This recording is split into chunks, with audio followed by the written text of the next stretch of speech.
Hello, beautiful people, and welcome. In today's video, we are going through the Are You Ready packet for Integrated Math 1, Chapter 3.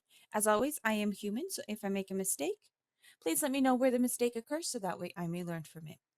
Alrighty, so for ordered pairs, question number 1, we're going to take our x's and our y's, and we're going to have a relationship with them. So for example, this x, 0, has a relationship with this y, 0.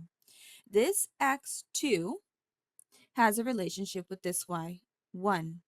This x4 has a relationship with this 2. This 6 has a relationship with this 3. This 8 has a relationship with this 4. And this 10 has a relationship with this 5. Now for a table, they're just asking you to create a t-table with your x's and y's. So we're basically taking this right here, given information, flipping it onto its side and writing it out. The easier way to do this is take a look at your ordered pairs and you're just going to write them out. So 0, 0, 2, 1, 4, 2, 6, 3, 8, 4, 10, 5. Next for mapping. Now mappings are interesting because they're kind of like lava lamps. So you have this orb and you have this other orb. This is your X orb, this is your Y orb. Now the stuff that's inside of the orb do have rules. So there cannot be any repeated numbers.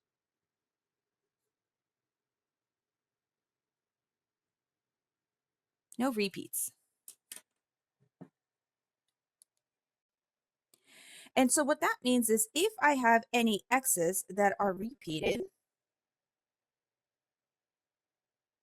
or if I have any Y's that are repeated, I can't write them down multiple times. So since they are like lava lamps, you do not need to write anything in order. So if I have an X value of 0, I can put 0 down at the bottom. I can put 2 in the middle. I can put 4 on top. I can put 6 on top. I can put 8 randomly in the middle. Now, if you wanted to, oh wait, I forgot 10. So let's squeeze 10. Again, it's a lava lamp. It doesn't really matter if they're lined up, if they're not lined up. If we wanted to shift 2 to the side, that's fine. Here for 0, 1, 2, 3, 4, 5. Again, if I wanted 5 to be here, that's fine. If I wanted 1 to be here, that's fine. That's 0, that's 3, that's 4. Now, the main point with the mapping is the connection between the X and Y. Right now, these two lava lamps, these two orbs, do not have a relationship with each other. So how do we show that they have a relationship with each other? Well, by connecting and showing that two things are now in a relationship. So 4 and 2. Oh, I forgot my 2, so let's make sure to put that in. I'll shift 3 a little bit down. We got 0, 1, 2, 3, 4, 5. There you go. So 4 has a relationship with 2, so we're just going to draw a line here. 2 has a relationship with 1, so 2 and 1. 4, oh, I already did that one, so let's start with 0. 0 has a relationship with 0. 6 has a relationship with 3. 8 has a relationship with 4. And 10 has a relationship with 5. And it is okay for the lines to be crossing and not for it to look kind of orderly or pretty because it are lava lamps. So they're kind of floating around in their orbs. And then the relationship is that line. If you don't draw your lines, you don't have a relationship. Let's go ahead and do the second part here. I am going to do this a little bit faster now. It's the same thing. We're going to take the given information. We're going to create order pairs, a table, and a mapping. So here's your X's, here's your Y. Let's write this out. -1, 0, 0, 1, 1 and 4. I'm looking up and down. 2 and 4, 3 and 8. For our table, we have our X and Y values. Again, you can take a look at the original or you can take a look at your ordered pairs. You can also just write out your X's first. So -1, 0, 1, 2, and 3. And then we can go 0, 1, 4, 4, 8. Let's draw out our orbs, our lava lamps. We want to label them. Here's your X, here's your Y. And again, inside of that, we are going to be writing these numbers. You can write them in order. There's nothing wrong with them writing in an order. But again, we have to have that special rule, and that special rule is there's no repeats.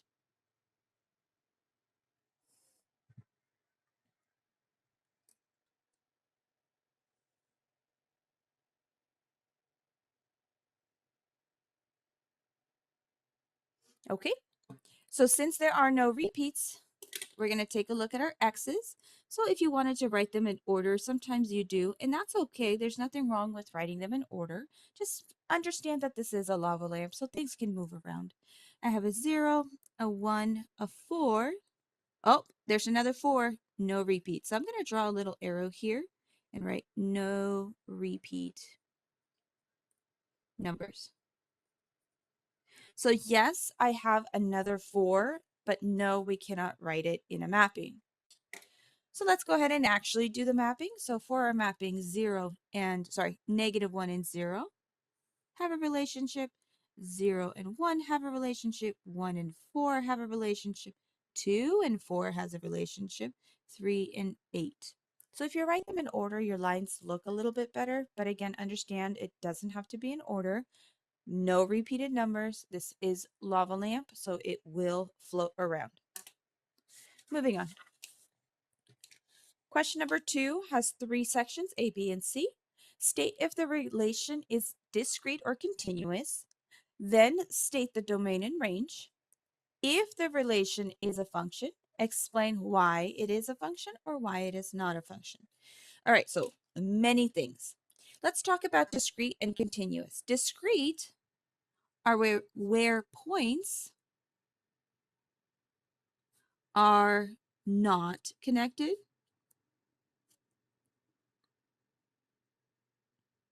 That's your discrete. Now, if the points are yes connected,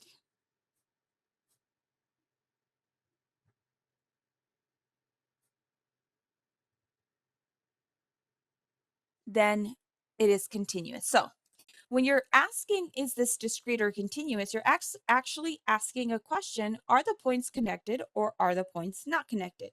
Here, are the points connected? No. So since the points are not connected, that means we have a discrete graph. To list out your domain, you're going to take a look at your X values. Now, there are some rules for domain and range for discrete, and there are some rules for domain and range for continuous. So these right here for discrete are your rules for domain. You're going to have to write out squiggly brackets. Repeated numbers are not allowed. And you have to go from smallest to largest. The trick is to always go to your X number. So I'm kind of drawing arrows here. And this one doesn't have an arrow, so we want to be careful on that one. So we are looking on our x-axis and going from our smallest number to our largest number and looking what's the x number that I have. So if I take this point and I look up, my number is -3. If I take this point and I look down, my number is -2. If I take this point, I have a 1. If I take this point, I have a 1. So I'm going to write this right here, no repeated numbers. So although, yes, I have 1 point going up to x1, and I have 1 point going down to x1, we can't write it twice. And then here I have nowhere to go. This is just 4. So I'm going to go ahead and erase my squiggly bracket and bring it inward. Okay, so that's going to be for your domain. For your range, range is talking about your y values. So now instead of going up and down and looking at our values, we're going to go to the left and to the right. So for my points, I'm going to go and now look at a different location. Here, I'm going to show you in blue. And I am looking at my y values. Gonna try to show you a little bit better. That color wasn't really showing.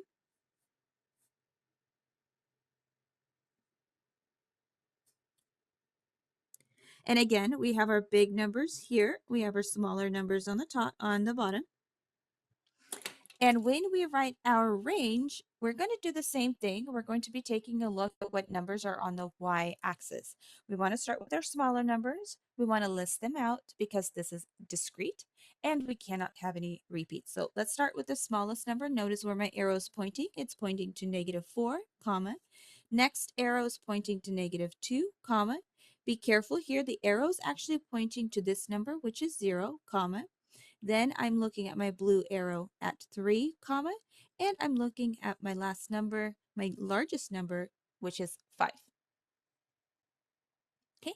Next is asking, is this a function? So function, you can tell different ways, and we have to explain if it is a function or not. So let's go ahead and do our explanation first of what is a function versus what is not a function. So a function cannot have repeat x values.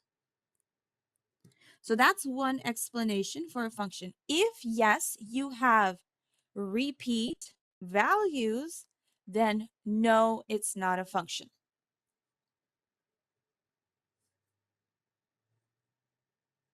So why is this not a function? Because x equals 1 was repeated.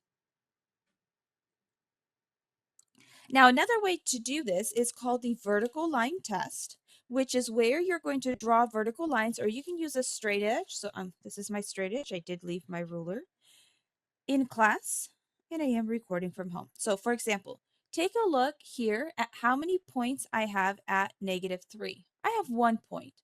Take a look here, and you're kind of looking at domain in a way. Take a look at how many points I have at -2. I have 1. But take a look at how many points I have at 1. I have 2 points. This is called a vertical line test. So a function must pass the vertical line test. If we have 2 x values, 2 points on a particular x value, then it does not pass the vertical line test and it is not a function. Okay, let's move on to our second one. Again, discrete or continuous. What are our checks for discrete or continuous? Discrete points are not connected. Continuous points are connected. So are these connected? Yeah, these are connected. So that means we have a continuous graph. Points are connected. Because we are having a continuous graph, we run into the issue of domain and range. Because it's in a different style, points are connected. The domain and range are also going to be in a different style. This is now going to pick up from your chapter 2 inequalities. So let's go ahead and take a look at our x values, and it's going to be the same thing we did before, except that when we pick up a point and drag it down, sometimes we see an arrow and we can't drag it down to a value. The arrow means that it is two-dimensional. It's right now going up and it's going to the right. Anytime we see arrows, arrows means we are going to infinity. So this is our small value. This is our big value. And since we are going to the right, we are actually going to a positive infinity. Now, yes, we are also going up, but we're going to talk about that later. So for domain, domain talks about your x values. So we are going to write an x in the middle. Then we're going to ask ourselves, do we have open or closed? So we have an open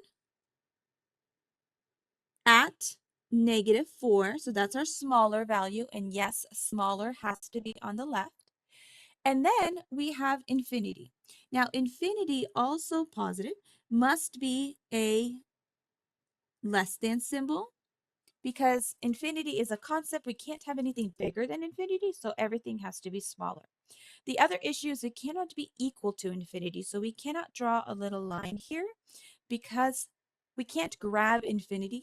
We can't hold on to it. Therefore, it can't equal infinity. Okay, so that's going to be for your x values. Now, for your y values, we are talking about domain. Sorry, range. Range. You're going to do exactly what we did before. You're going to pick up your point. Now, because this is continuous, I don't care what's in the middle. It's always going to be connected. I am looking at the most highest and the most lowest. So notice how I drew my arrow to 3. I'm going to cross that out. And I'm going to draw an arrow and say no. I don't have a value of y at 3 because that would mean that 3 is the biggest. What I actually have, because this is going all the way up to infinity, when we are talking about the big values, my big values come from my arrow. Since arrow is going up, we are going to positive infinity on the y values. Now, for the lowest value, I can go here and say, okay, well, what's the lowest point that I have? Lowest point that I have is that 1 on the y-axis. Okay, so how do you write range? You're going to start range with the y because range talks about y's. What's the smallest value? 1. Is this open or closed? This is closed. So it is going to be a less than or equal to symbol. And what's the biggest y value we have? It's not 3, it's infinity. Why is it infinity? Because of our arrows. Remember, infinity or negative infinity cannot have the or equal to symbol. So we have to write this symbol without the line underneath. Now, is this a function? Maybe. What are functions? Functions cannot have repeated x values. Functions must pass a vertical line test. So since we didn't really check all of our x values, I'm going to pick up a straight edge and I'm going to say, okay, well, here I have one intersection. Here I have one intersection. 1, 1, 1, 1, 1, intersection, intersection, 1, 1 intersection. And I'm not only checking the points that they showed me, I'm checking all of the function. So this, notice how it hits my straight edge. The graph hits my straight edge once at every single section. So yes, it passes the vertical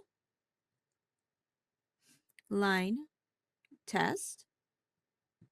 Also, no repeated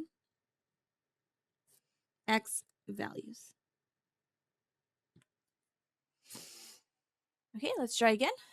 Connected or not connected? It is connected, so it is a continuous function. I see arrows, so be careful here. Arrows are two-dimensional. So this arrow is going this way, this arrow is going this way, and this arrow is going this way, this arrow is going this way. For our domain, we are talking about our x values. And so if I take a look at our arrow situation, notice that on the x, I am going all the way to arrow, positive infinity, and all the way arrow to negative infinity. So for x, we have from small first, negative infinity to positive infinity. Now for our y's,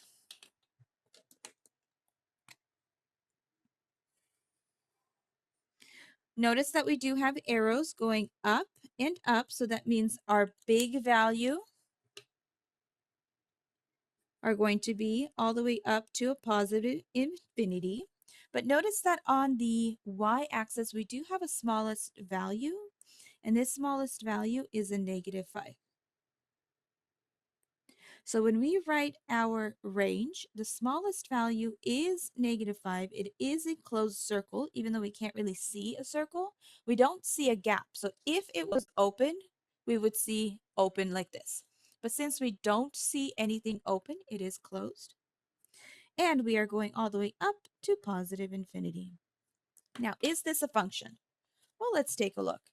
Make sure that it passes the vertical line test. So what I'm looking for is I'm looking how many intersections do I have with this straight edge, my vertical straight edge, and my curve. So it does pass a vertical line test.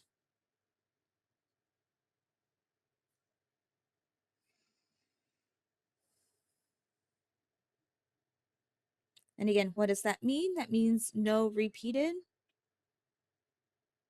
x values. Okay, moving on. Number 3, graph the following relations, then determine if the relation is a function and explain.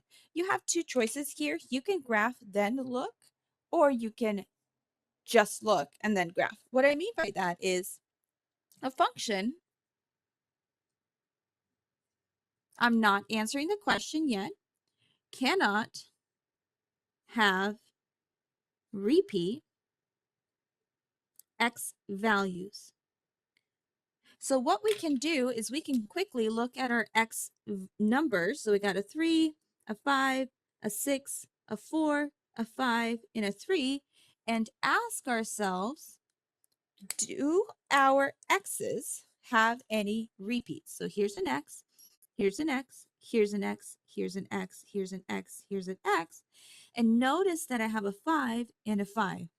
So is the relation a function? No. Why is this not a function? x5 is repeated, so not a function.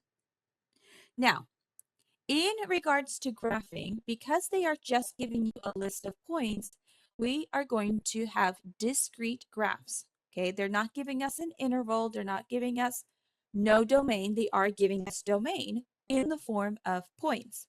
So when we are graphing these, do not connect them. So we got 1, 2, 3, 1, 2, 3, 4. We got 5 and -8. 1, 2, 3, 4, 5, 6, 7, 8. We got 6 and 1. Oh, just kidding. 6 and -1. We got 4 and 3. We got 5 and -9. And we got 3 and 4.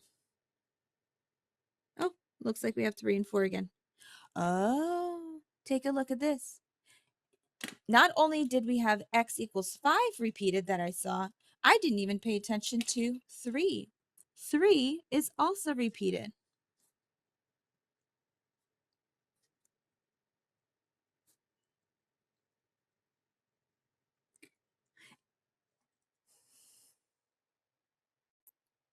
Now with the x value of 3, these are the same points.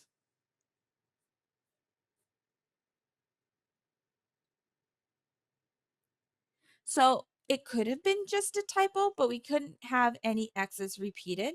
So this right here, more concerning is this x equals 5, because if we were to do a vertical line test, we wouldn't see a repeat of 3, but we would definitely see a repeat here of the 5.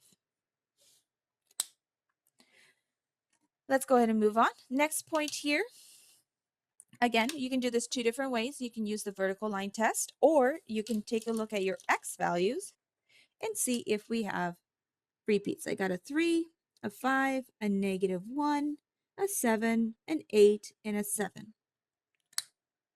So is the relation a function? No. Why is this not a function? Notice that we have 7 twice. X equals 7 is repeated, so not a function. For it to be yes a function, we cannot have any repeated numbers. You can also say it passes or it does not pass a vertical line test. 1, 2, 3, 4, -1 and 4, 7, 1, 2, 3, 4. That's interesting. And then 8 and 5, 7 and 5. So although our y's are constantly repeating, I have a 4, 4, 4, 4 on y. That's not really anything we care about because when we do our vertical line test, notice that at -1, I have 1 point. At 3, I have 1 point. At 5, I have 1 point. At 7, I have 2 points. And this is what fails the vertical line test. So we can also write for both of them, does not pass the vertical line test. And again, we can write that for A and B.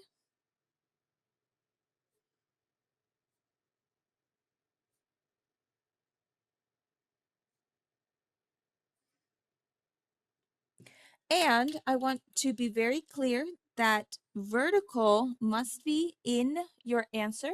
If you tell me does not pass the line test, that is incorrect. That's wrong because what line test, right? I can have a line like this. I can have a line like this. I can have a line like this. Like which line are you talking about? So it does matter. This is a name of a test. You got to know the name of it. All right. Determine if the following is a linear, then determine if the relation is a function. Okay, linear means do you see one straight line? So, do you see one straight line? No. Linear, you're looking for one straight line. So, do you see one straight line? No. Do you see one straight line? Well, it kind of looks like we have two lines. I have one here that's connected, which means, is it one straight line? No. Is this one straight line? Yes. Then it's asking us, is the relation a function? So we're going to use the vertical line test. You can also do the vertical line test here by drawing vertical lines and seeing how many intersections you have. So I have 1, 1, 1, 1, 1, 1, 1. Yeah. Yes. And why is it a function? Because it passes the vertical line test. Does this one pass the vertical line test? Oh, let's continue drawing so I don't have to use that.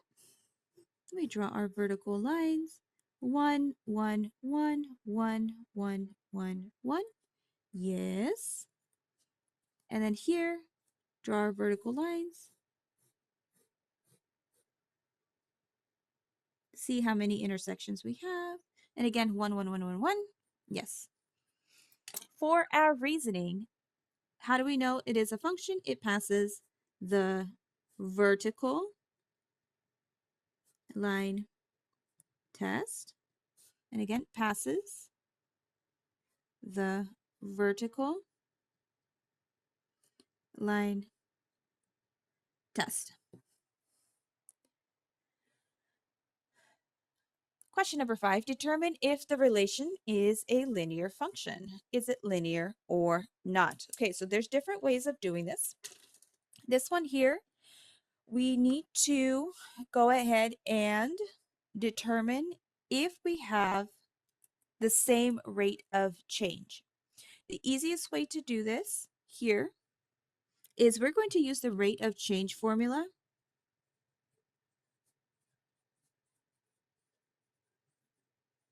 which is your y2 minus y1. This is your slope formula.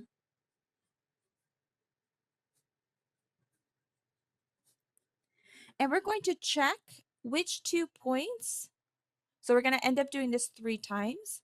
If they have the same slope, if they have the same rate of change. If they do, yes, it is a linear function. If they do not, then no, it's not a linear function. Okay, so what this does, or I guess how to start this out, we're going to take our x and our y. So we got 2 and 2, and 7 and -1. I'm going to separate this out. I apologize for not giving you enough space. We'll end up using this here. Second one we have is 7 and -1. Notice how I am repeating this one. And 12 and -4. And then here I'm going to use this space for 12 comma -4 and 17 comma -7. Again, my apologies for not providing enough space. You're going to write out your rate of change formula.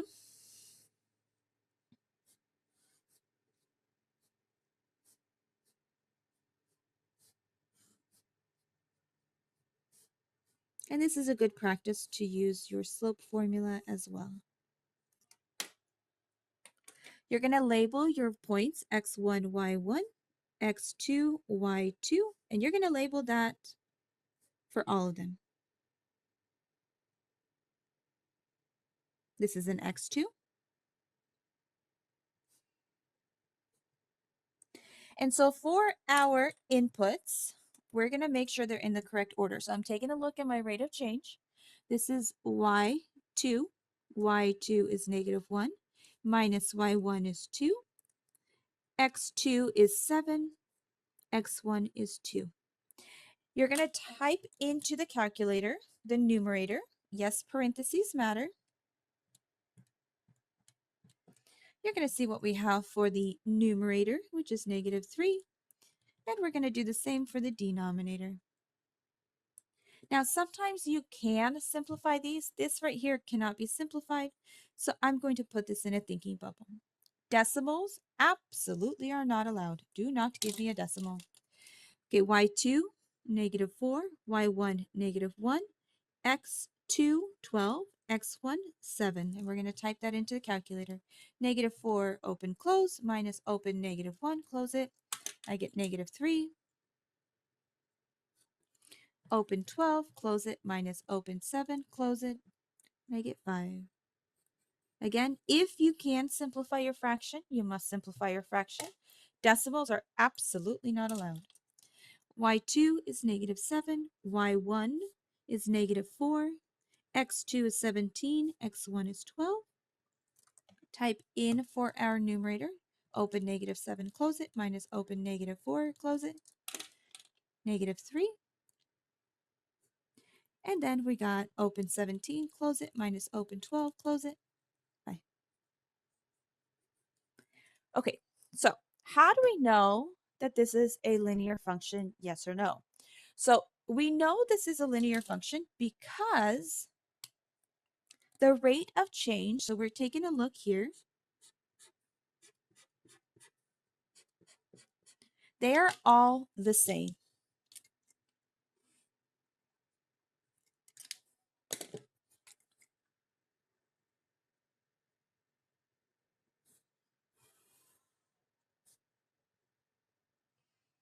Okay, if your rate of change are all the same, then yes, it is linear.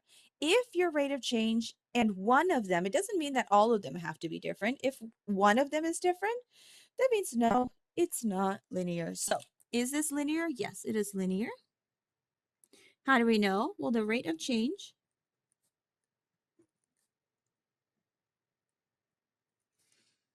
are all the same.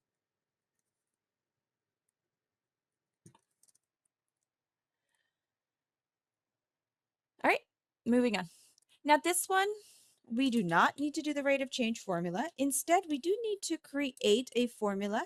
Typically, we want to do the slope-intercept form. So I'm going to put this in a thinking bubble. Actually, let's not do it there. I'm going to go ahead and see if I can find an eraser. I'm going to write this formula down below so that way I have space to work. So the formula that we're looking for is y equals mx plus b, which means this is your slope-intercept form. I do see that we need to distribute. So y equals 10 times x and 10 times negative 5. Be careful here with the negative. So we get y equals 10x. 10 times negative 5 is negative 50. And you can see that we do have it in slope-intercept form. So is this a linear function? Yes, this is linear. Well, how do we know? There's two things that I'm looking at. I'm looking at the exponent on x. So if we take a look at x, there is a secret 1 exponent on this x.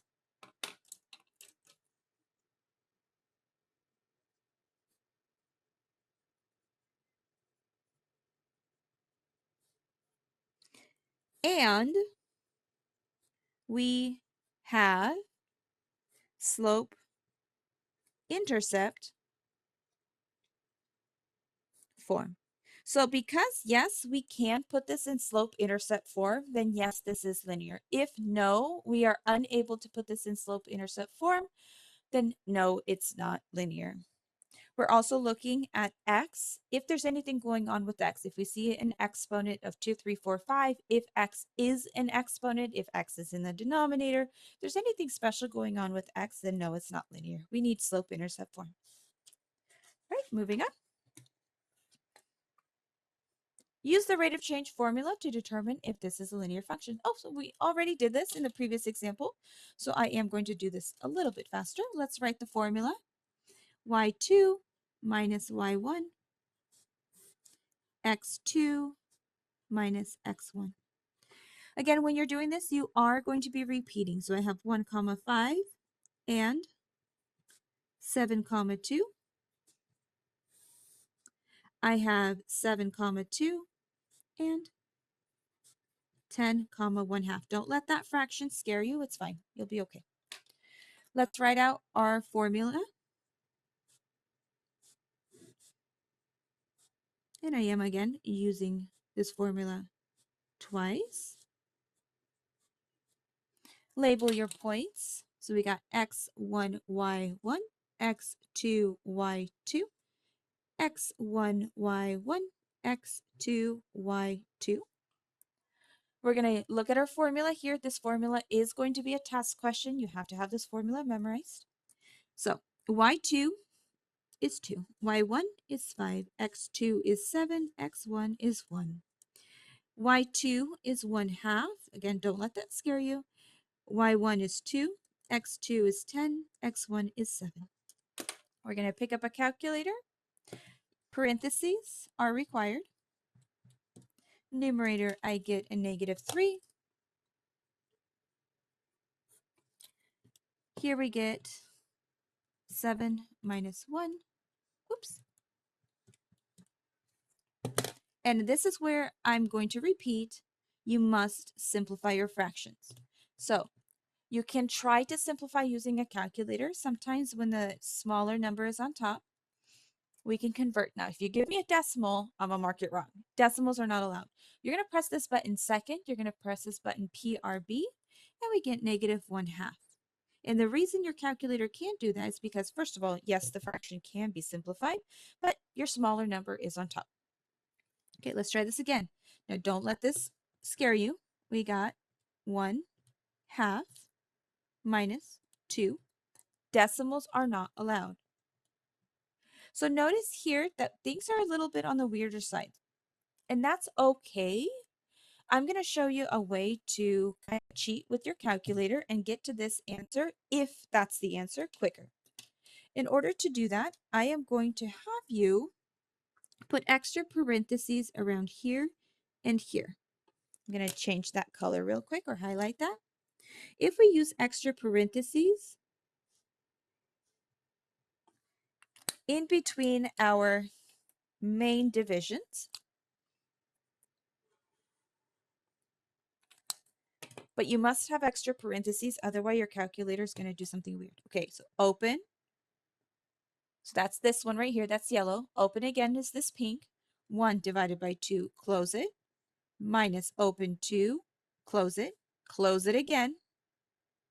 Divided by, open is the yellow, open is the pink, 10, close it, minus open 7, close it again, which is the yellow. And we get a decimal. Remember, decimals are not allowed. Second, PRB, and it converts that to a fraction. Now, sometimes the fractions that they convert, you need to create improper fractions, so mixed numbers are not allowed. But this is an easier way to do it with extra parentheses. And again, the question is, do we have a linear function? So when they are the same, the rate of change is the same,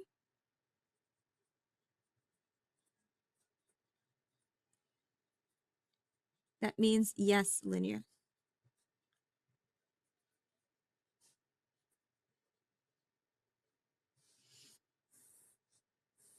Okay, let's go again.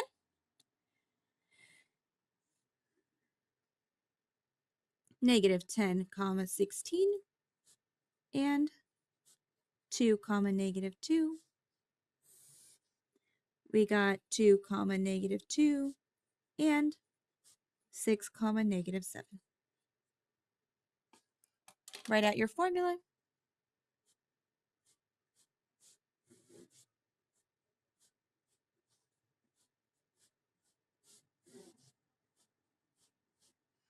Label your points.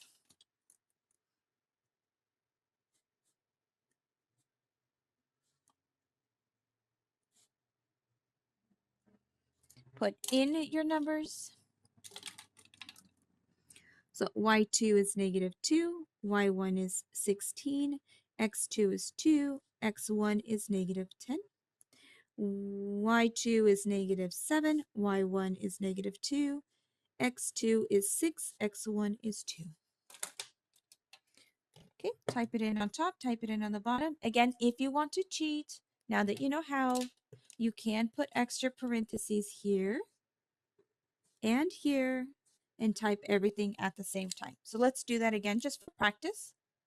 Open, open negative 2, close, minus open 16, close it, divided by open, open 2, close, minus open negative 10, close it, equals. Now, here's an example of they're giving you a decimal. Decimals are not allowed.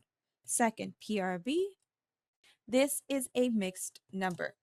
So when do equals, this is negative 1 and 1/2, which again, not allowed. So what we have to do is we have to convert this, keep the negative, keep the denominator, and we're going to multiply 2 times 1, not the negative, ignore the negative, and then whatever that is, we're going to add. We got 2 times 1 plus 1, which is 3, just kidding. Yeah, 2 plus 1. I'm just going to do this multiple times, which gives us a negative 3/2. Again, you could have done that and then simplified your fraction. Again, I'm going to insert my extra parentheses here and type this into the calculator. Open, open, negative 7, close it, minus open, negative 2, close it, divided by open, open 6, close it, minus open 2, close it, Okay, again, decimals are not allowed. So second pair B,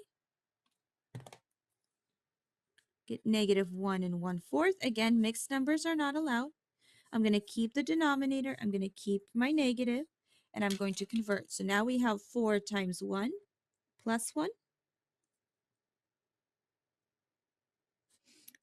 So we get 4 times 1, which is 4, plus 1, which is negative 5/4. Now, what are we doing? We are checking for the rate of change. Is the rate of change the same? No. Since the rate of change are different,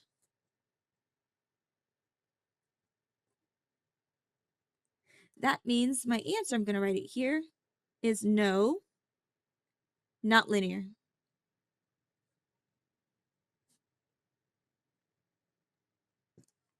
They have to match in order for them to be linear. If the rate of change is different, it's not linear. Moving on, graph the following. Hint, ask yourself if this is a discrete or a continuous function. Alrighty, so how do we know? If the domain is provided to you in the form of a list. So this is a list of numbers.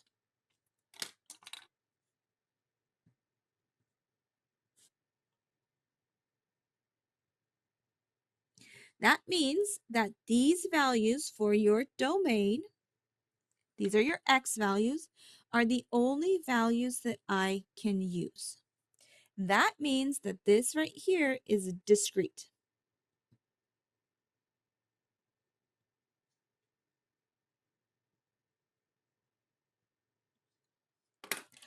You're going to go ahead and write in your equation. And when you do this, you're going to copy this down a couple times, except anytime you see x, you're going to open up for x,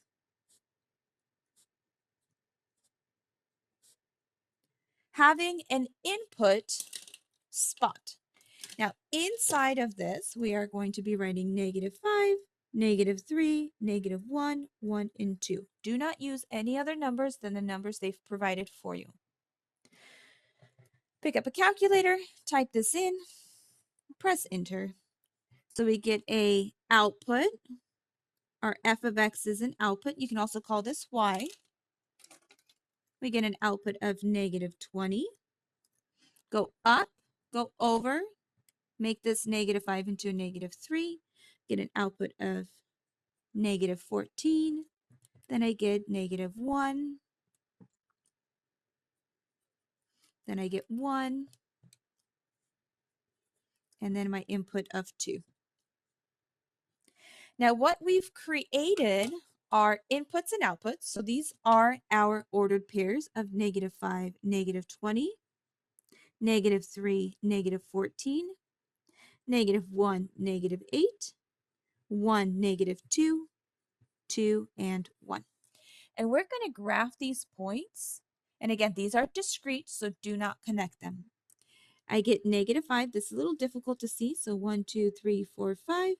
And then we got -20. 1, 2, 3, 4, 5, 6, 7, 8, 9, 10, 12, 13, 14, 15, 16, 17, 18. Let's pretend 20 is here.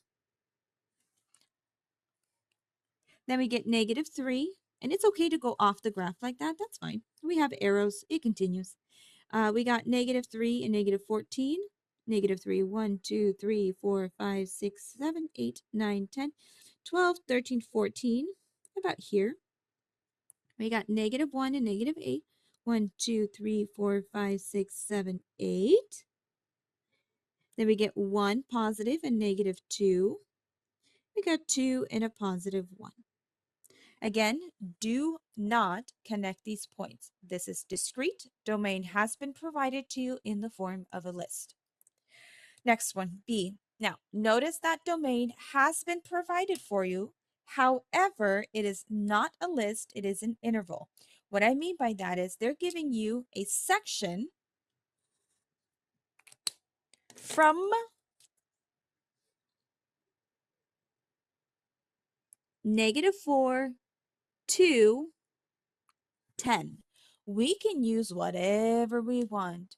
Because they're giving us a section from -4 all the way to 10, and because we can use anything we want, this is continuous.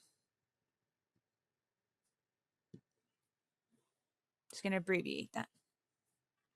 Yeah, let's see. Continuous. And because it's continuous, we can choose any numbers. Now, we do recommend choosing -4 because that's our smallest. And we take a look at the inequality sign. This is going to be closed. Then we want to make sure to have 10. Look at the inequality sign. And this is going to be open. So whatever point we get at -4 is going to be closed, and whatever point we get at 10 is going to be open. Now, everything in between, we can choose whatever we want. So I'm going to say 1/2 x minus 1. Now, when we do this, we got to make sure that we have pretty points. If you get a decimal or a fraction, you cannot use it. We want pretty points, things that we can graph, things that I can grade. So I'm going to go, I don't know, -1, 0, 2, +4, 5. So let's try these values out. So I'm going to go ahead and pick up a calculator. Actually, not yet. Let's go ahead and write out. I got to write small here, even though it's a fraction, to make it fit.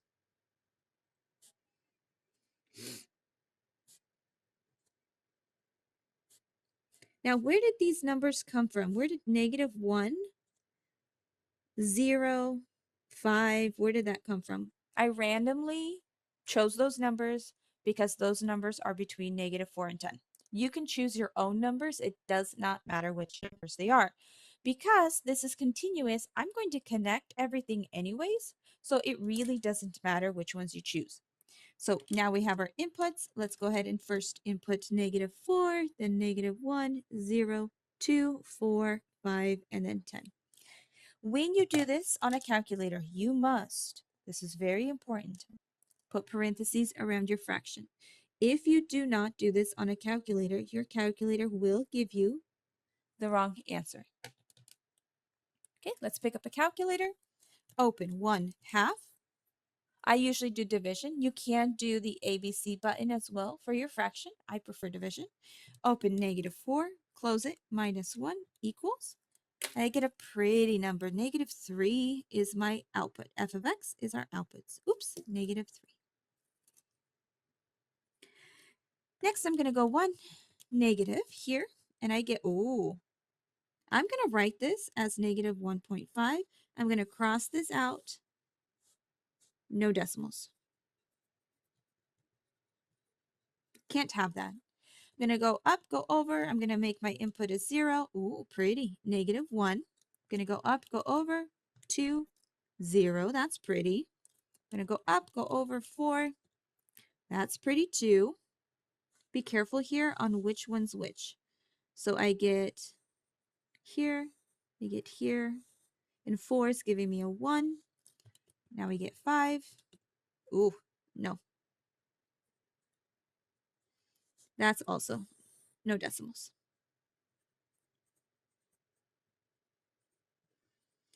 And 10. I might have to redo this. 10, close it, -1. I get 4. That's pretty. Okay, so let's go ahead and write out our points. I get a -4, -3, 0, -1, 2, 0, 4, 1, and 10, 4. Now, if you wanted to do more points, you could have done more points. Make sure that you are identifying where you're going to have a closed, where you're going to have an open. Now, everything in between is also going to be closed because we're just selecting points. So this is only open one. That's going to be at x10. Let's go and graph. We got -4, 1, 2, 3, 4, and -1, 2, 3, 0, and -1, 1, 2, and 0, 1, 2, 3, 4, and +1. And then careful here, 10 and 4 is going to be open.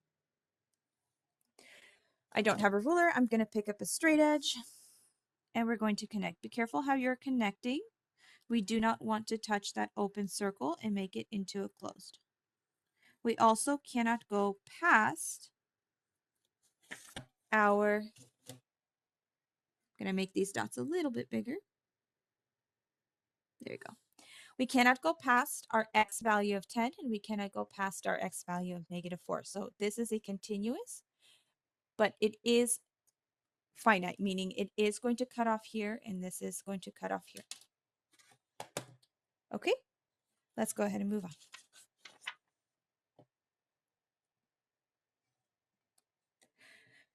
Question number 8. Determine if the following scenario is continuous or discrete graph. All right, so they're giving us real world situations, and we got to figure out if we're going to be connecting things or we're going to be leaving things disconnected as discrete. The cost for raffle tickets is $4 each.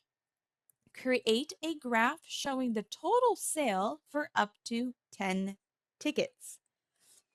Okay, so let's talk about tickets. For tickets, we gotta first write an equation. 4 tickets each is going to be our sum number. So we have 4 times, let's use x for sum number. Well, how many tickets can we sell? Well, we can sell 0 tickets, 1 ticket, 2 tickets, 3, 4, 5, 6, 7, 8, 9, 10. I can sell 10 tickets. But what I cannot sell is half a ticket. If I have a ticket and I want to sell a ticket, I can't rip it in half and sell half of it. That's weird.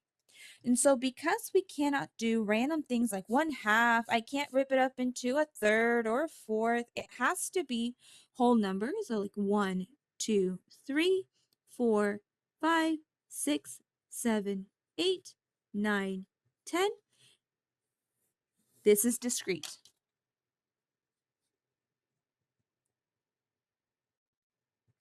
We cannot sell half a ticket. And that's an example. But again, I can't rip off a corner of a ticket and sell you a corner of a ticket. That would be weird. So we can only sell 1 ticket at a time. So here's your work. You're going to open up for X. Got to keep track of how many we're writing.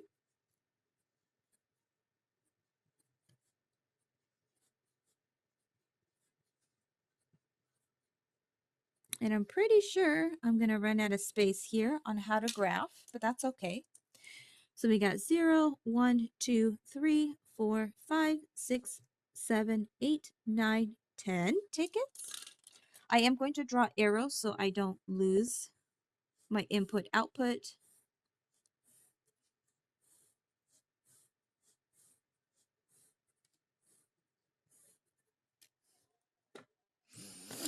All right, let's start. 4 times 0 is 0. So if I sell 0 tickets, I'm going to earn 0 money. But if it's $4 each ticket, so if I sell 1 ticket, it's going to be $4. If I sell 2 tickets, it's going to be $8. If I sell 3 tickets, it's going to be $12. 4 tickets is going to be $16. 5 tickets is going to be $20. 6 tickets is going to be $24, and etc. We're just going by fours here. And yeah, I can already tell that my graph is going to be a little bit too short for graphing this discreteness.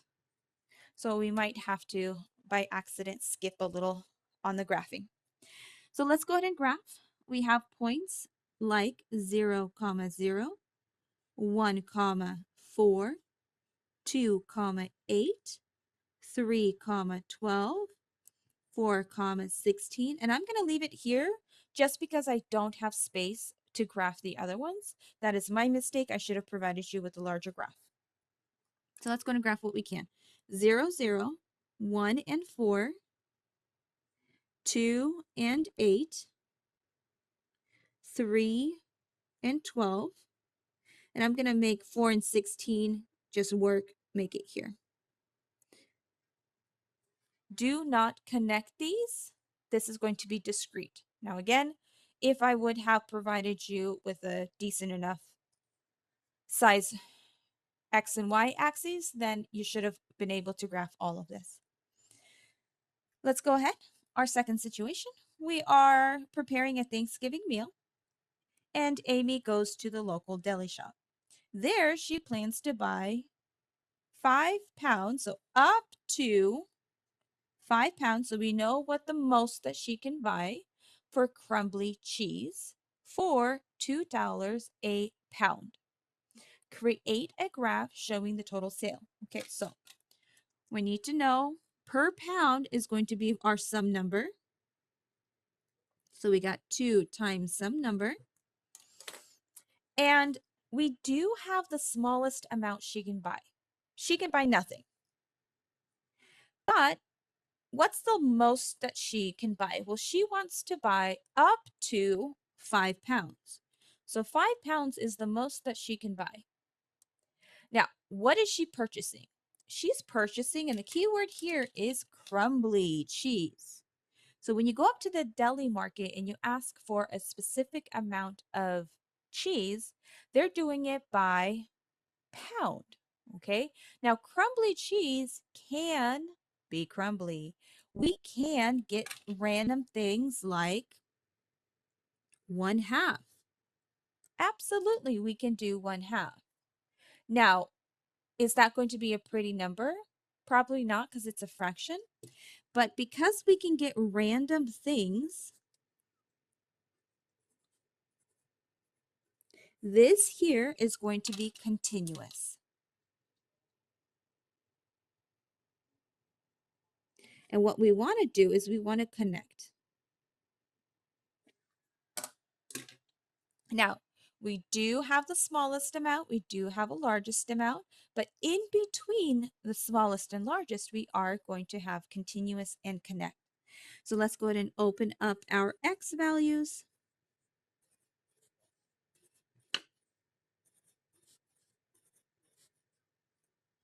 Put in 0, 1, 2, 3, 4, and 5. 0.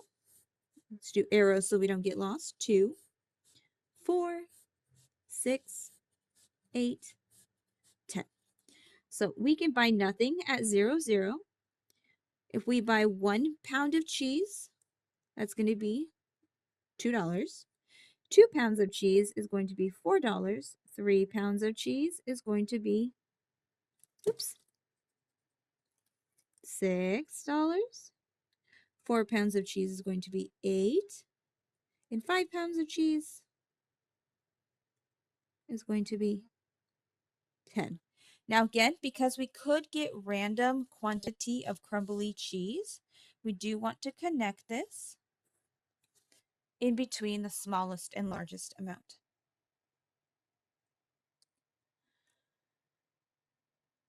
Okay, let's go ahead and move on. Question number 9. We want to evaluate using function notation. Be careful here, because this right here, -4, is inside your function. Your function h of x is x squared minus 5x plus 3. So because we want the -4 inside, I'm going to open up my x value.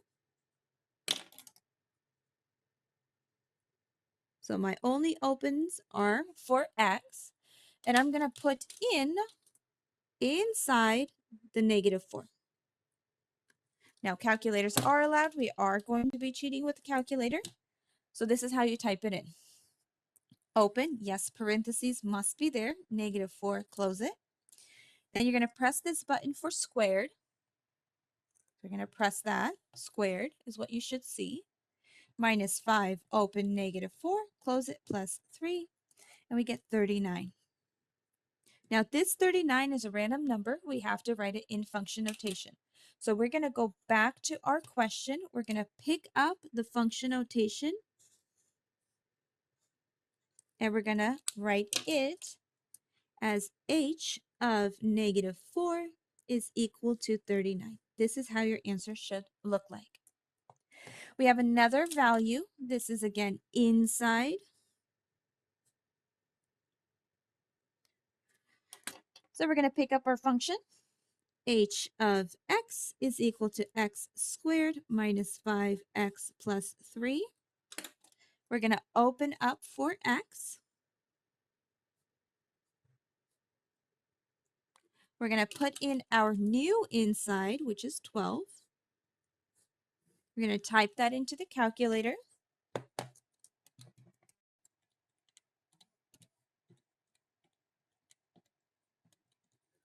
I get 87. And again, 87 is kind of random right now, so we have to use function notation. We're going to pick up our h of 12 and say h of 12 is equal to 87.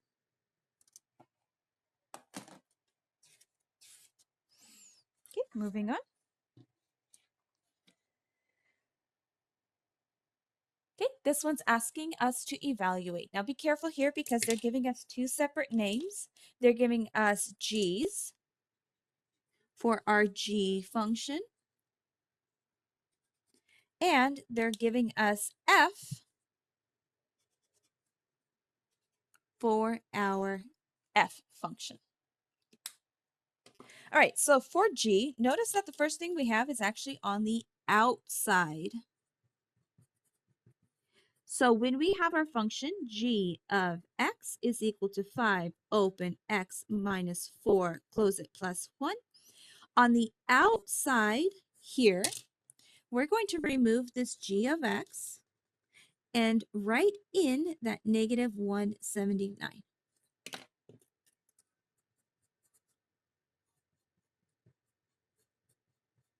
Here we need to solve an equation. I am going to move this up here just for space. I am going to distribute immediately, which gives me 5x minus, careful here, 20 plus 1. Negative 179 is equal to 5x. Negative 20 plus 1 is negative 19, dotted line. And we are back to chapter 1, solving equations. Bring down our 5 times x. We get negative 179 plus 19. I get negative 160, divide by 5, divide by 5. Negative 160 divided by 5. X is equal to negative 32. There is no need for function notation when we have information for the outside. So you want to be careful here. Outside information goes on the outside. Let's write that a little bit better so we can see. And you're basically solving a chapter 1 equation.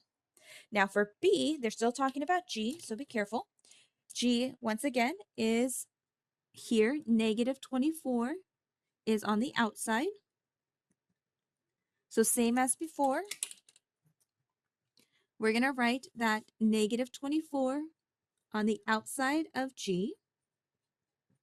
Oops, need parentheses. We are going to need to distribute. So we got negative 24 is equal to 5 times x is 5x. 5 times negative 4 is negative 20.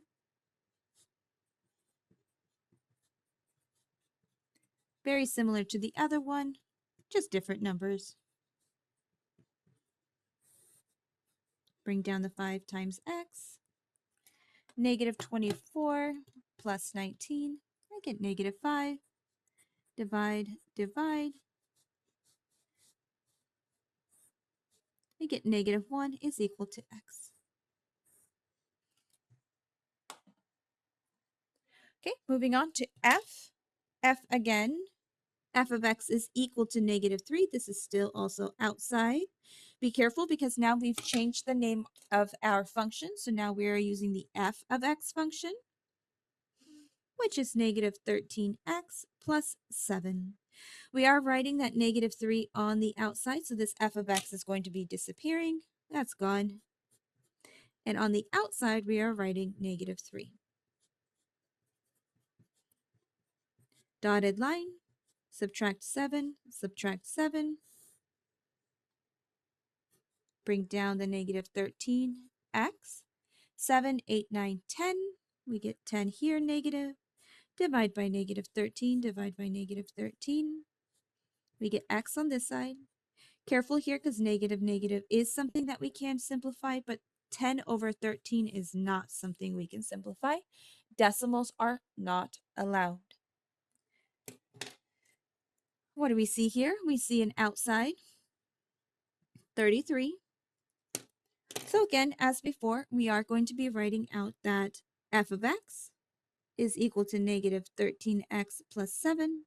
That means because 33 is on the outside, we are going to be removing this f of x. That's gone. In its place, we're going to be writing 33. Subtract 7, dotted line. 33 minus 7, I get 26. Bring down the negative 13 times x. Divide by negative 13, and 26 divided by negative 13 is negative 2.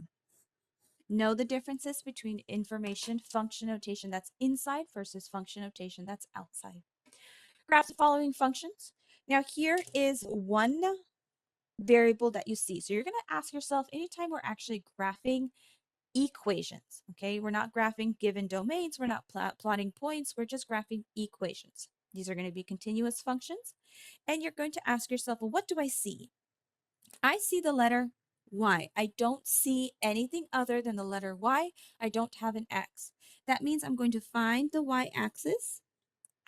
I'm going to find the number 3 on that. 1, 2, 3. That means I'm going to have a line. Again, here's my straight edge for today. Going through that number of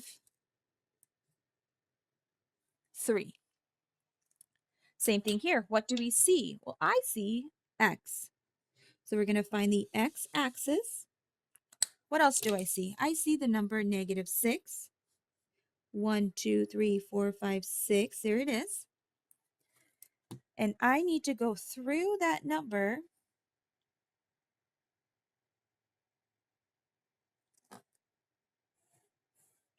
so this is going to be a vertical line versus this y equals is going to be a horizontal line. Okay, equations of lines give you lines. Don't just give me a point here. Okay, moving on. Graph standard form using x and y intercepts. Okay, so with an x and y intercept, what you're going to do is you're going to create a table.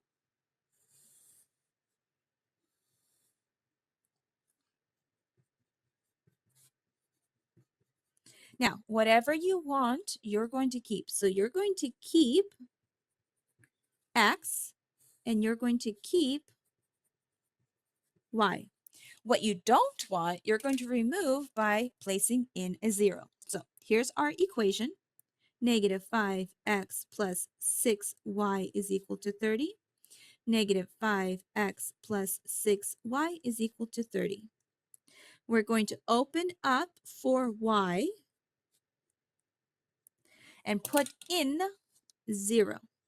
When we do that, the term everything here goes away.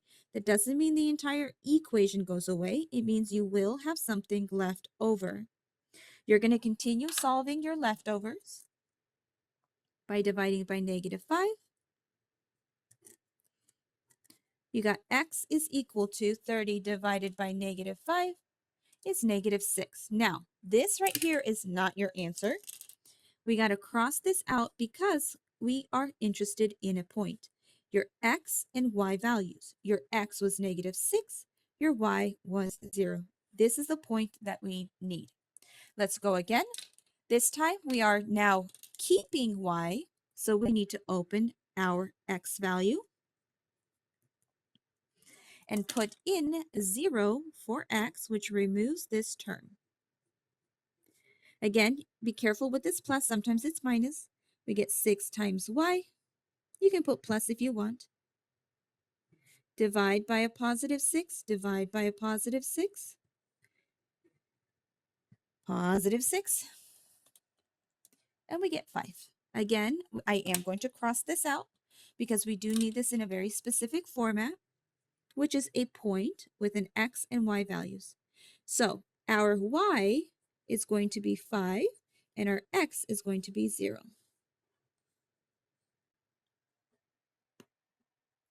Once you have your x and y intercepts, you're going to go back up here to graph, and you're going to graph -6, 1, 2, 3, 4, 5, 6, and 0, and 0 and 5. 0, 1, 2, 3, 4, 5. Pick up your straight edge or your rulers.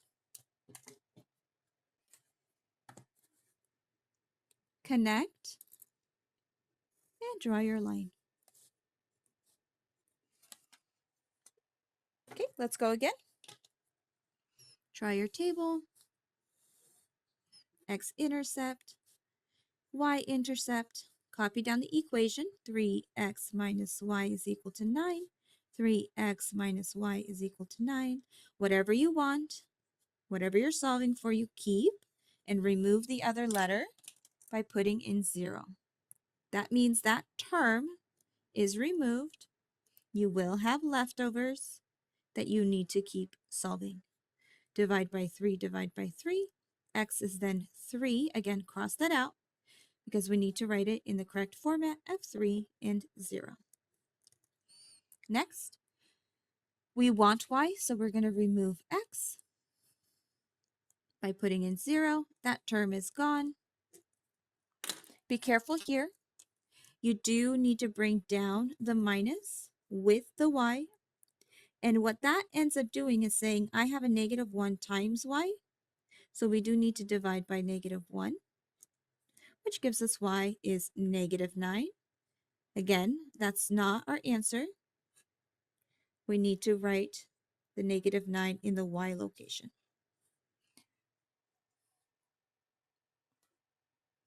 From here, we're going to go ahead and graph our points.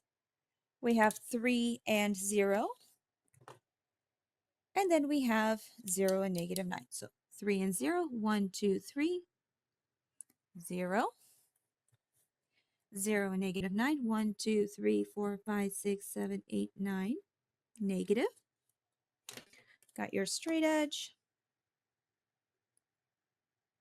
And we're going to connect.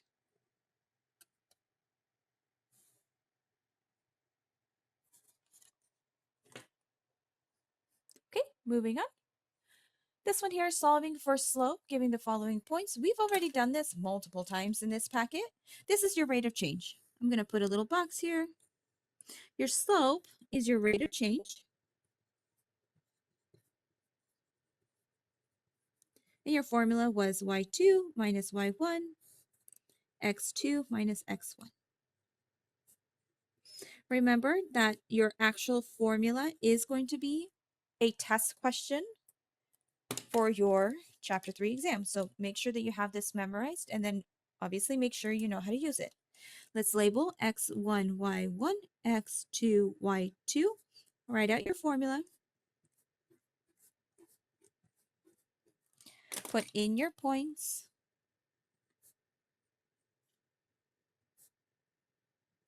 Now, again, you have a choice to make. You can either type this in separately and then get your numerator, then your denominator, or you can type this in all at once and then see if we can simplify faster that way.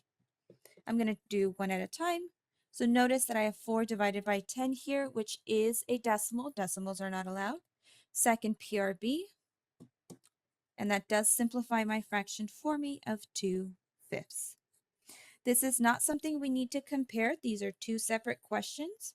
This is not asking, is this linear? This is just asking, what's the slope? What's the rate of change? Again, let's do this exactly the same way. x1, y1, x2, y2. And I am doing these a little bit faster because we have done this already a few times. And in theory, technically, these are supposed to be easier questions because we're not asking if this is a linear function. We're just asking you to solve. So y2, y1, x2, x1. open, negative 24, close it, minus open, negative 2, close it. I get a negative 22, 12, minus open, negative 4, 16. Again, simplify your fraction. Negative 22 divided by 16. Decimals are not allowed. Second PRB. Fractions, mixed numbers are not allowed. So fractions you can have. So you have a choice here. You can be like, well, what does 22 and 16 have in common? What can we divide by? Or you can write this out and then convert. Keep your negative. Let's make this bar a little smaller. Keep your negative. Keep your denominator. Convert. 8 times 1 plus 3. 8 times 1 plus 3. So we have keep our negative, keep our 8. 8 times 1 is 8 plus 3. 8, 9, 10, 11 eighths. Or you could have done, let's take our original negative 22 and 16. Divide the top by 2. Divide the bottom by 2. It's not always 2. Just happens to be 2. And we get negative 11 over 8 that way. But again, if you want to use the calculator to simplify, you can. Sometimes you're going to have to convert. Okay. This one's asking you to identify the slope given the following graphs. So this is just asking you to count your ups and your overs. Okay. First off, we want to ask ourselves a question. Do we have an increasing or decreasing function?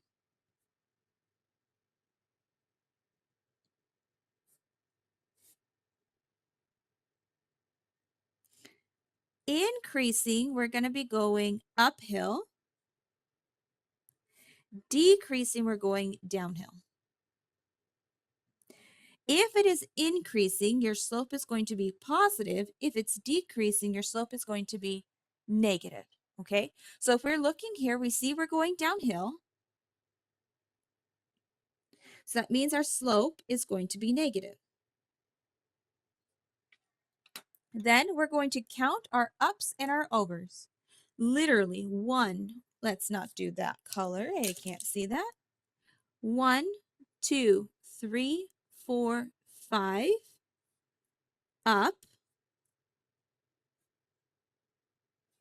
1, 2, 3, 4. Left. Now remember, left means negative. So we get negative slope 5 over 4. If you can't simplify your fraction here, you must simplify the fraction. Okay, let's go ahead and ask again. Are we going uphill or downhill? We are decreasing, so we are going downhill. That means our slope is going to be negative.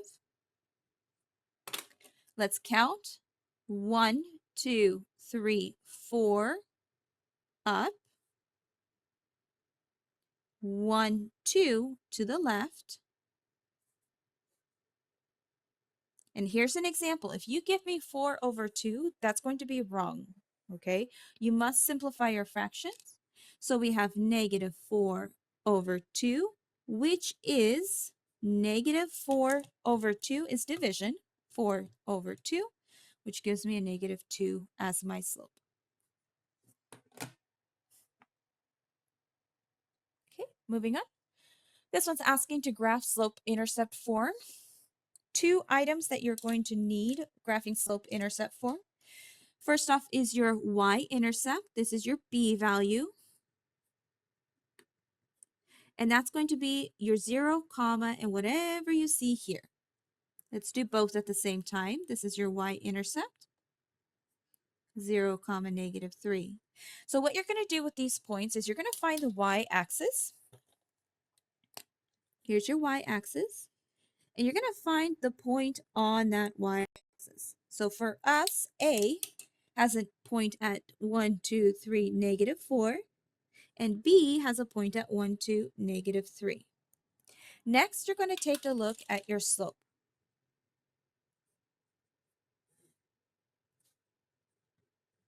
If your slope is not a fraction, we want to make it a fraction by putting a 1 underneath it. Then you're going to ask yourself, is this slope positive, increasing, or is it negative, decreasing? For us, this is a positive slope, so that means we're going to be going up and to the right. Now, up and to the right is from this point here. So I'm putting my pencil at -4. I'm going to go 3 jumps, 1, 2, 3 jumps up, 1 jump to the right. Remember, this is right, this is left. And then I'm going to continue. 1, 2, 3, 1, 1, 2, 3, 1, 1, 2, 3, 1, 1, 2, 3, 1. And then we can connect. Now, we can also go backwards and go 1, 2, 3, 1, 1, 2, 3, 1, but only after we have developed the pattern. Okay, don't try to go backwards when you're not ready for it. Let's go ahead and connect my points here. Let's make this point bigger. Make sure that sometimes when you graph, your line is a little bit off of your point, so that way you just make your points bigger. All right, what about this one? Let's see. What do we have? I have a 1/2, which is already a fraction. I do have an increasing slope, meaning we are going to have positive. That means I'm going to be going up and to the right. I'm going up 1, to the right 2. So 1, 1, 2, 1, 1, 2, 1, 1, 2, 1, 1, 2, 1, 1, 2, 1, 1, 2. And again, once you have that pattern, then you can go down 1 over 2, down 1 over 2. Don't do the backwards unless you have the pattern already figured out. Otherwise, it's going to mess you up and you're going to give me a decreasing slope when you're not even negative.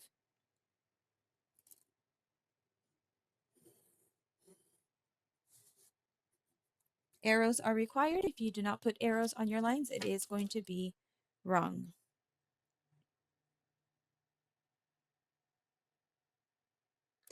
Next one, write the equation of the given line in slope-intercept form. Now, this is testing you on a few things. Can you write an equation of a line? And do you know what slope-intercept form is? Slope-intercept form is a formula you need to have memorized. Y equals mx plus b. You're going to be changing two things. You're going to be changing your b value, which is your y-intercept. This is your number on the y-axis. And you're going to be changing your slope, which is your up, down, left, right.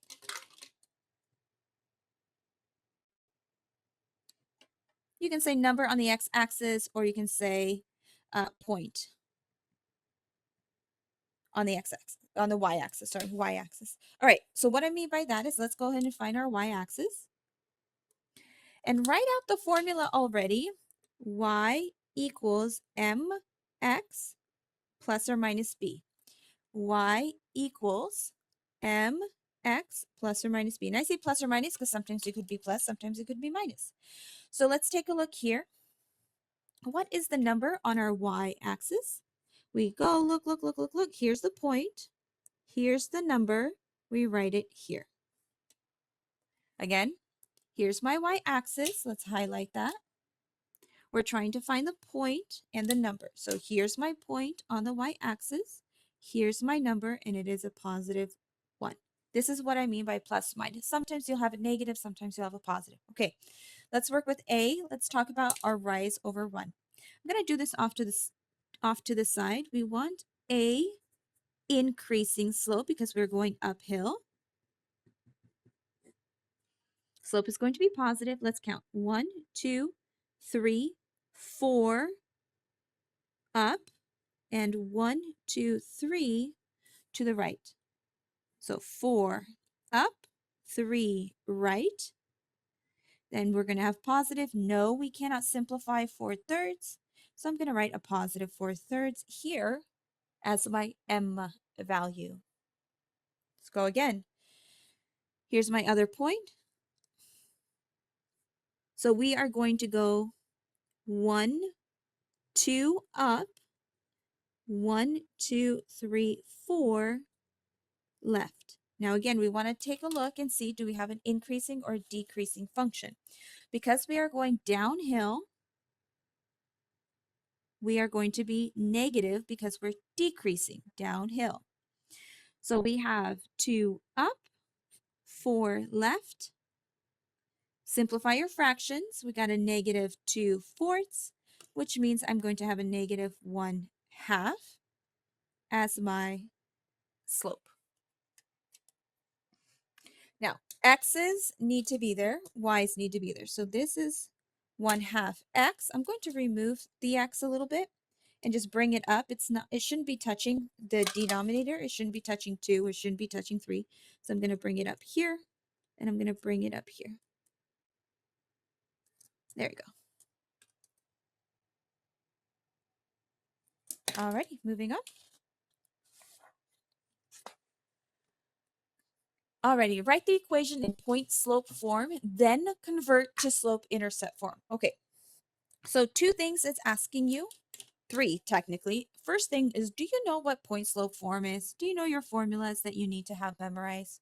Now, point slope form is a linear equation format where they give you a point and a slope. So for us, point slope form is y minus open y1 equals m open x minus open x1. This is the game that we play keep, change. We're going to keep, change your y1. Keep, change your x1. And we're going to be changing our slope. Then it's asking to convert into slope-intercept form. Slope-intercept is your y equals mx plus b. So we're going to start out looking like this in pink, the point slope form, and then we're going to convert into the green slope-intercept form. Step number 1, label your x1, y1. Write out your formulas, opening up for y1, for slope, and for x1. Yes, parentheses are required. Okay, y1 is 1. X1 is -2. Slope is -6. So y minus 1 equals -6. X, be careful here. This is something you have to do by hand if you have a double negative. This right here is your right in equation in point slope form. Then it's asking you to convert. So then you're going to continue with work by taking your equation,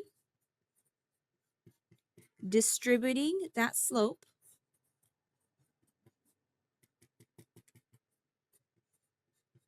negative positive gives us a -6 times 2 is 12. Keep your y on this side, keep your x on this side. We're not combining like terms. So we need to move the 1 away from y, add, and we get our answer of y equals -6x minus 11 for your slope-intercept form. I'm going to go ahead and erase my thinking bubble. It is an answer to what they're asking us, and I'm going to put a box around it.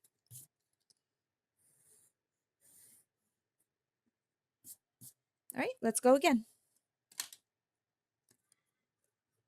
Y minus open y1 equals mx minus open x1.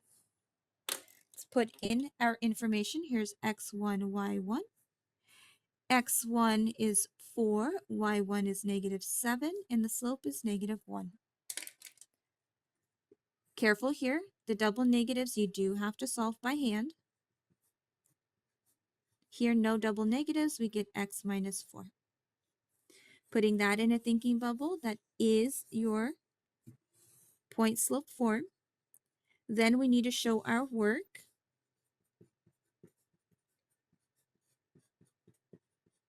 by distributing that -1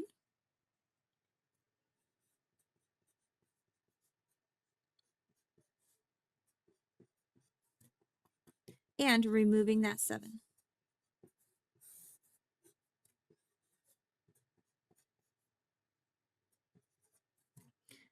You can choose to keep that -1 or you can convert that to just negative x. That's up to you.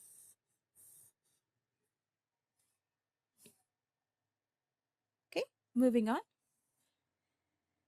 Now, these two are slightly different because slope is not given to you. You do have your x1, y1, but you also have an x2 and a y2. And what that does is it gives you an extra step in solve for slope.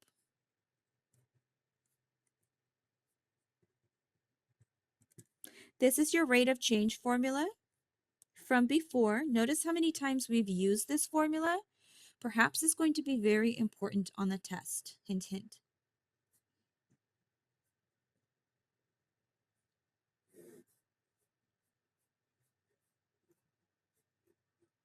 Okay, remember it's y2 minus y1, x2 minus x1, y2 minus y1, x2 minus x1.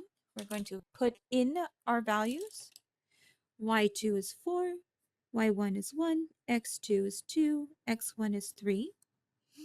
Let's do one at a time so I don't mix myself up. Let's pick up a calculator.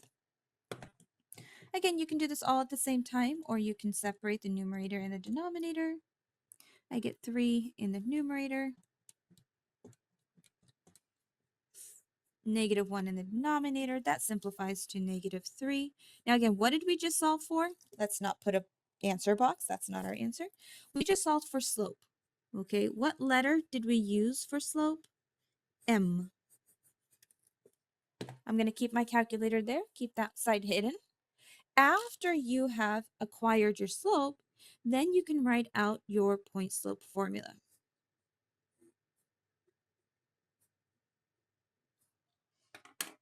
Okay, remember, if you're ever confused which one goes here, it's always going to be your y is touching your y, your x is touching your x.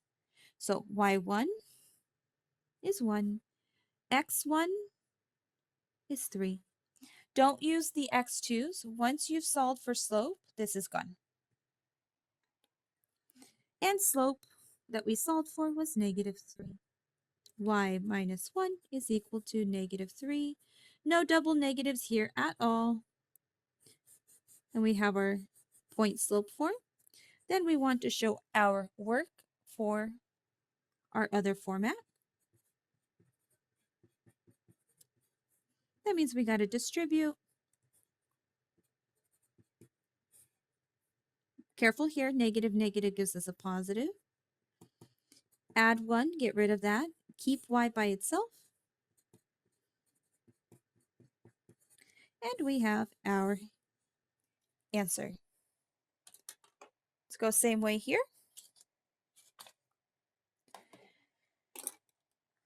y2, 0, y1, -8, x2, -7, x1, 5.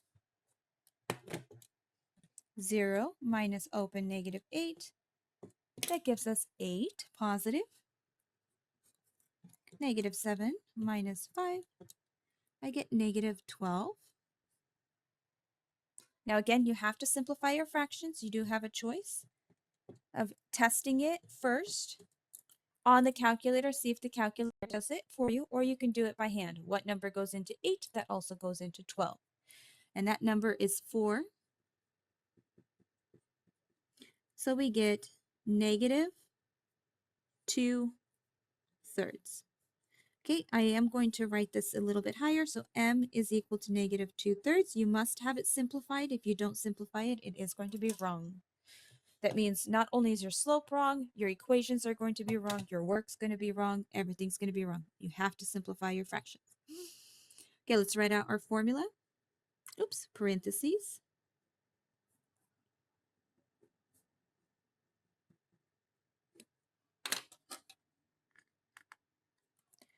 And again, once you're done using your x2s and your y2s, you don't need them anymore.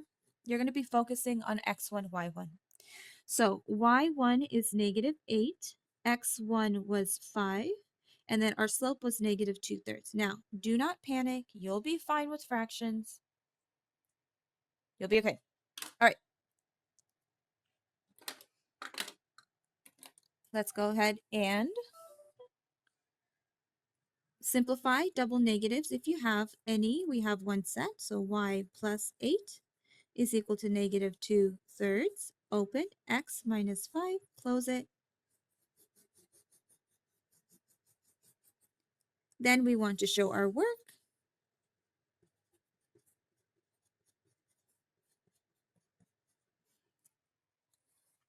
This is where your anxiety is going to kick in with distributive property. That's okay. We get -2/3 x. Here, pick up a calculator. When you're typing this into the calculator, you want to make sure that your fraction is in parentheses. If it's not in parentheses, it will be marked wrong, and the calculator is just going to give you the wrong answer. Here's a decimal. Decimals are not allowed. Second pair of B. This is a mixed number. Mixed numbers are not allowed. So let's go ahead and convert this real quick. It is positive. My denominator's 3. And I'm going to do this off to the side, all the way in the corner here. 3 1/3 means I keep my denominator, multiply 3 times 3, then add the 1. So 3 times 3 is 9, plus 1 is 10. Not that scary. Then, even more scary is subtracting by 8. Don't let that scare you. You are okay. But this right here needs to be in parentheses. So, what do we have? Open, 10/3, close it, minus 8. Decimals are not allowed. Mixed numbers are not allowed. First of all, it's negative. So let's make sure that's negative. Let's throw ourselves another thinking bubble for our work. We got 4 2/3. Ignore the negative. I already put the negative here. You're fine. Keep the denominator. Multiply 4 times 3. Add the 2. So we got 4 times 3 is 12 plus 2. That is 14/3. And that's it. That is your answer.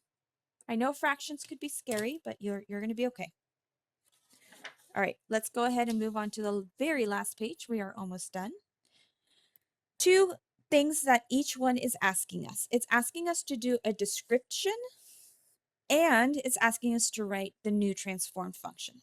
This is where, once again, we're going to take a look and see what we have, and is it inside of the function or is it outside of the function? If it is inside the function, this plus 3, notice that how it is inside of the parentheses. Inside means that we are going to do opposite. So we see a plus 3. That means what we actually have is a -3. So the description is going to come from what we have and not what we see. So the description is going to be, we're going to go left by 3. Now, since we have the inside, we're going to pick up this function. F of x is equal to 3x plus 4. And we're going to pick up all of the inside. Now, it's not opposite of what we see. It's nothing. We are going to pick up the inside. And we're going to open that up and we're going to put that in. No changes. Just open and write in what you have. X plus 3.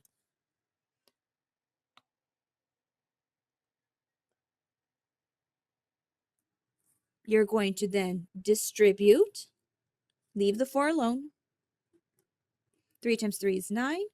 Then you have that 4. Combine like terms. We got 9 plus 4, which is 13. And now we're ready for our actual answer. They want it as h of x equals. We got 3x plus 13. This is your new transformed function.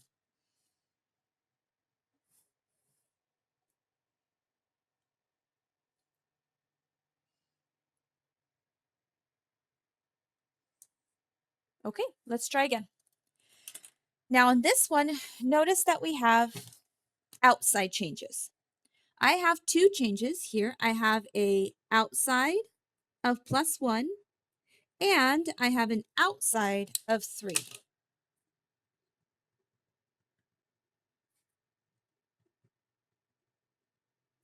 Okay, so 3 is a multiplier on your f of x. 1 is an additive change. It could also be minus. And what that means is you're going to have two different descriptions for these functions, starting with the 3. Because this is greater than 1, okay, we have two options. We either can compress something, shrink it, make it smaller, or when we multiply it, we can multiply it to make things bigger. If we multiply by a fraction, we make things smaller. Since this is bigger than 1, we have what's called a vertical stretch by 3. You always got to tell me by how much. And because we have just a +1, we're going to go up by 1. You can also say instead of go, we can say shift. It's up to you. So these are our descriptions. We got a vertical stretch by 3 because it's on the outside. We have a shift up by 1 because we have on the outside. Nothing opposite, nothing. The only opposites is the inside. Next, we have our change. So we have our function f of x is equal to 3x plus 4. Because our outside changes affect the outside, I'm going to try to color code this for you.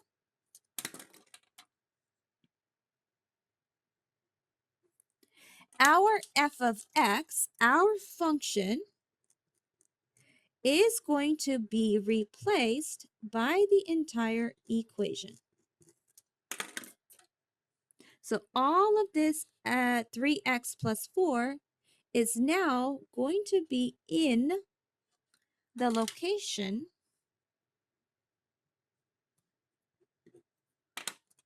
of the f of x. Just like that. The 3 was on the outside, so you're going to put 3 on the outside. The 1 was on the outside, you're going to put that on the outside. Parentheses here are super required because you're going to end up needing to distribute. Leave the 1 alone. 3 times 3 is 9. X, 3 times 4 positive, is a positive 12. Now you still have that +1 here. And so we need to combine like terms and write our answer.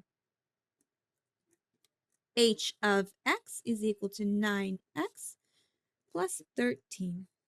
All right, beautiful people, this has been a very long video. Thank you so much for waiting and watching all the way to the very end, and I will see you in our next one. Bye.